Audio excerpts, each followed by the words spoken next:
आपको एक बार फिर कहते हैं खुशामदीद। मार्केट्स आपने देख ली, न्यूज़ बुलेटिन भी आपने सुन लिया और अब वक्त आ गया है आज हमारा जो सेगमेंट है जिसमें तिब नबवी से मुताल्लिक हमारे रेगुलर गेस्ट हमारे साथ होते हैं। कौन है इनका तारुफ कराएंगी? जी बिल्कुल, मैं तारुफ कराऊंगी, लेकिन उससे पहले ये तारुफ करा दूं कि लोगों ने हमें क्या क्या मैसेजेस और ईमेल किए हैं। जल्दी जल्दी मैं सिर्फ नाम लेना चाहूंगी। यहाँ पर नुमान ने हमें पेशावर से मेल किया, जाहिद महमूद आपकी मेल आ गई है, आमिर खान आपकी मेल आ गई है, मैसेजेस रुखसाना कमाल का आ चुका है और अकीला जदून का एबटाबाद से आया है। इसके अलावा कौसर आपने बहुत लंबी चौड़ी और बड़ी अच्छी सी ईमेल की है, लेकिन वक्त हमारे पास मुख्तसर है क्योंकि आज के जो गेस्ट हमारे साथ मौजूद हैं इनके लिए ढेर सारे मैसेजेस और ईमेल आते हैं और बहुत से लोगों के प्रॉब्लम्स और सीरियस प्रॉब्लम्स होते हैं जिस पर इस वक्त हम फोकस करेंगे और उनकी ईमेल्स और मैसेजेस को हम एंटरटेन करेंगे। इस वक्त हमारे साथ मौजूद हैं, आप सब जानते हैं, कॉपी पेंसिल लेकर बैठिए। हम वेलकम कहते हैं अपनी इस ट्रांसमिशन में आगा अल सैयद अब्बास करबलाई साहब को। अस्सलाम वालेकुम। कैसे हैं आप लोग सुनाइए? ठीक ठाक हैं? बिल्कुल ठीक ठाक हैं, लेकिन बहुत से लोग, हमने पहले से ये अनाउंस नहीं किया था लेकिन जैसे ही अनाउंस किया मैसेजेस आना शुरू हो जाएंगे। मुख्तलिफ चीजें हैं, पोल के बारे में भी लोग काफी कह रहे हैं कि गाय बकरा क्या खरीदा, आपसे भी मुझसे भी पूछ रहे हैं। आपसे इस चीज में राय ले ली जाए वैसे कि आजकल जो कुर्बानी का जो आजकल के जो जमाने में कुर्बानी का मकसद हमने पूछा है लोगों से कि क्या हो गया है, दिखावा या फरीजा? आप इस पर अगर कुछ राय देना चाहें। जी हाँ, तकरीबन दिखावा नमूदो नुमाइश है और चूंकि ये नहीं होना चाहिए, बिल्कुल नहीं होना चाहिए। बस उसकी जो कुर्बानी की जो शराइत हैं कि जानवर जो है अच्छी तरह से तंदुरुस्त व तवाना हो, किसी किस्म का ऐब ना हो। लेकिन हम 2-2 लाख 1.5 लाख 50-50 हज़ार का जानवर तलाश करते हैं ताकि बताने में आसानी हो जरा, और बाद में उसके दांत टूटा हुआ निकलता है या वो छोटा निकलता है या सींग टूटा हुआ निकलता है, वो भी चला लेते हैं। और मोहल्ले में भी काफी कंपटीशन लग जाता है, टेंट लग जाते हैं और कहा जाता है कि इस टेंट में तो इतने लाख का जानवर है, तो दूसरे जो है वो उससे दूर से लोग देखने आते हैं, उनको चाय भी पिलाते हैं, देख चढ़ाते हैं चाय। जैसे ये कौसर हाजी का जो मैंने अभी नाम लिया ना अब्बास साहब, इन्होंने काफी लंबी जो हमें ईमेल की पूछा भी हमसे कि हमने जानवर कौन सा लिया। ये कहती है कि अब तो लोगों के पास एक MMS का जरिया आ गया है, वो तस्वीर बनाते हैं, मूवी बनाते हैं, दूसरों को भेजते हैं, उनसे दाद वसूल करते हैं, तो ये भी अब चीजें हो गई हैं, पिक्चर्स भी बनाते हैं। इंटरनेट और गाय बकरे जो है वो इंटरनेट पे भी फरोख्त होते हैं, वहाँ पे भी तस्वीर और वीडियो देखें और बताइए कि ये हमने खरीदी। जी हाँ, जदीद साइंसी टेक्नोलॉजी की वजह से हम सब एडवांस हो गए, एडवांस हो गए ना, ठीक है, बहुत ज्यादा। लेकिन एडवांसमेंट में प्रॉब्लम्स वहीं की वहीं है। खांसी होती है तो होती है, मैदे में प्रॉब्लम होती है तो वो भी होती है और बाकी चीजें भी होती हैं। तो खांसी से ही शुरू करें। जी हाँ, खांसी से शुरू कीजिए बिस्मिल्लाह करके। बिस्मिल्लाहिर्रहमानिर्रहीम। तमाम हम्दो सताइश उस अल्लाह के लिए है कि जिसके सिवा कोई दूसरा खुदा नहीं है। ये मैंने परवरदिगार आलम की तारीफ़ बयान करते हुए, तारीफ़ी कलमात बयान करते हुए अपनी बात को शुरू करता हूँ कि खांसी के लिए आज मैं हकीम लुक़मान अलैहिस्सलाम का, जो नबी भी गुज़रे हैं, उनका कुछ 4-5 नुस्खे बयान करूँगा जो खांसी के अलावा भी हैं। खांसी के लिए हकीम लुक़मान फरमाते हैं कि मूली का पानी, मूली का अरक जूस निकाल लें और मूली का पानी जो है खांसी के लिए पिलाया जाए मरीज को।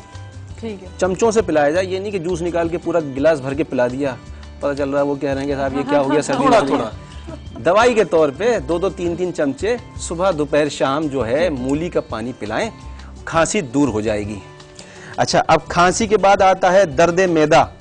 दर्द मैदा के लिए हकीम लुक़मान फरमाते हैं कि धनिया गाय के घी में भूनकर वो मरीज को खिला दें तो दर्द मैदे का दर्द चला जाता है। बहुत सारे लोगों के आंतों में तकलीफ होती है मैदे की, बहुत सारे लोगों के बड़ी आंत में, छोटी आंत में, लेकिन मैदे की हर किस्म की तकलीफ को जो है ये दूर कर देता है। धनिया जो हमारा पाउडर फॉर्मेट में होता है या साबुत धनिया होता है, इसको भून लिया जाए। और गाय के घी से मुताल्लिक, गाय का घी से मुराद है कि दूध से जो हासिल हो।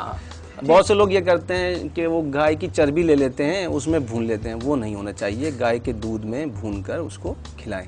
ठीक है, तो ये चला। एक हकीम लुक़मान का एक और भी नुस्खा है इसके अलावा कि हकीम लुक़मान का नहीं है, ये मौला नबी करीम सल्लल्लाहु अलैहि वसल्लम ने फरमाया कि सूरह लुक़मान को लिखिए और लिखने के बाद ये पूरा नहीं लिखिए, उसको उसका नक्श लिख लीजिए अदद के अंदर, अदाद के अंदर उसको लिख के पेट पे बांध दीजिए, तो भी जो है दर्द मैदा चला जाया करता है। सूरह लुक़मान को सिर्फ बांधने से पेट पे दर्द मैदा जाएगा।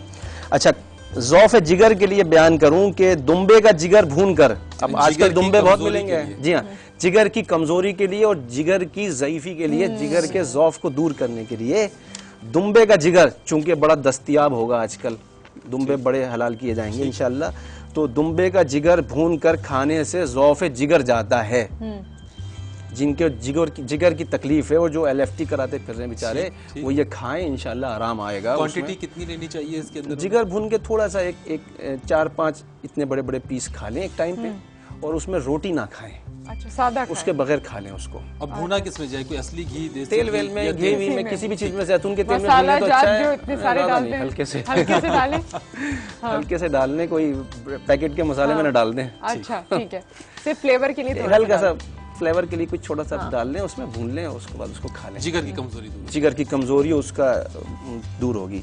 अच्छा, लकवे के लिए, कमर के दर्द के लिए मैं अर्ज करूं, जरूरी है, हमारे भी हो जाता है।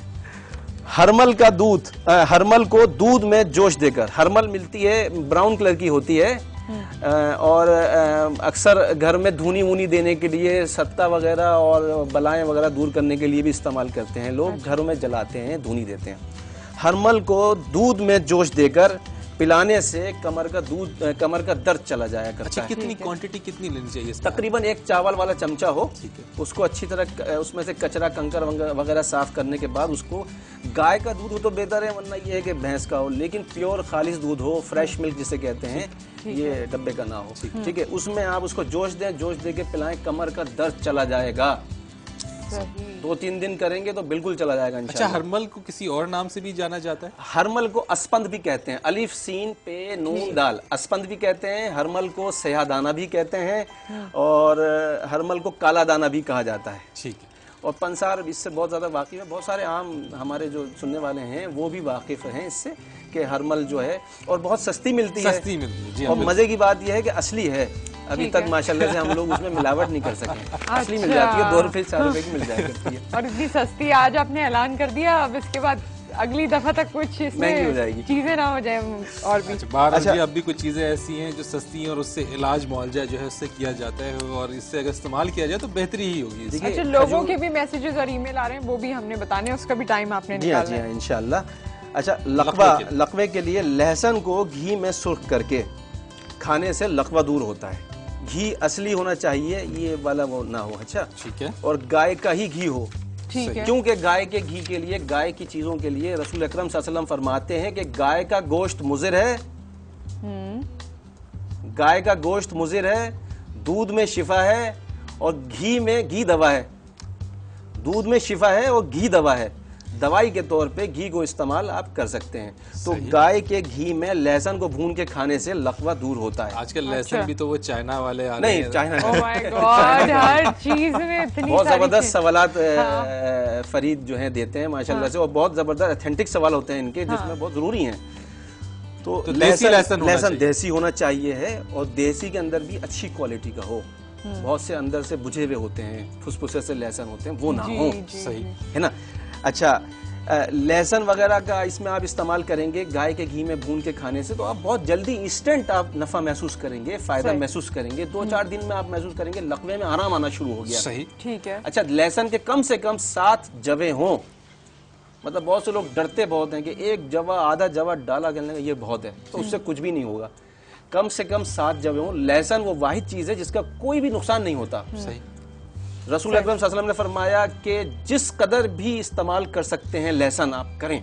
आपने बताया भी था पिछली बार के कुछ 8-10 जवे तो रोजाना के खाने में मैं इस्तेमाल खुद से 15 से 20 जवे लहसुन के खाता हूँ, लेकिन उससे गर्मी लगती है। गर्मी लगती है थोड़ा सा, और सर्दियों में तो बहुत आराम से इस्तेमाल होता है। गर्मियों में तो मैं 2-4 खाता हूँ, लेकिन सर्दियों में 15, 20, 25 भी खा जाया करता हूँ। कोई नुकसान नहीं है। आप एक तो आपको सर्दी नहीं लगेगी, दूसरा आपका जो ब्लड है सर्दियों में वो खतरनाक हद तक सर्दी से कभी कभी जमने की कंडीशन में आ जाता है, तो उससे वेंस ब्लॉक हो सकती हैं। आप खाएंगे तो ये लहसुन जो है सीने को गर्म रखता है और मैदे को ठंडा रखता है। सही। और सीना जितना आपका गर्म रहेगा, आपकी वेंस जो है नहीं ज्यादा जो है काम करती। वो सारी चीजों में कंजेशन वगैरह भी जो होता है, लहसुन जिस सरजमीन पे उगता है उसके कुर्बो जवार में जितने गांव के लोग रहते हैं उनको आर्ज़ा कल्ब नहीं होगा। तहकीक है, सिर्फ उगने से आर्ज़ा कल्ब नहीं होगा। खाने के कमाल क्या होंगे। अच्छा आगा साहब, जल्दी से आप बताइए। आसमा ने हमें ईमेल की है और ये कहती है कि इनकी बहन की हाथों की और पैरों की उंगलियों में दर्द रहता है, इसके बारे में कुछ बता दीजिए। और साथ ही मरियम का हमारे पास ईमेल आया है, लेकिन ये इतना क्लियर नहीं है। इन्होंने कहा है कि इनकी वालदा की ट्यूमर हुआ था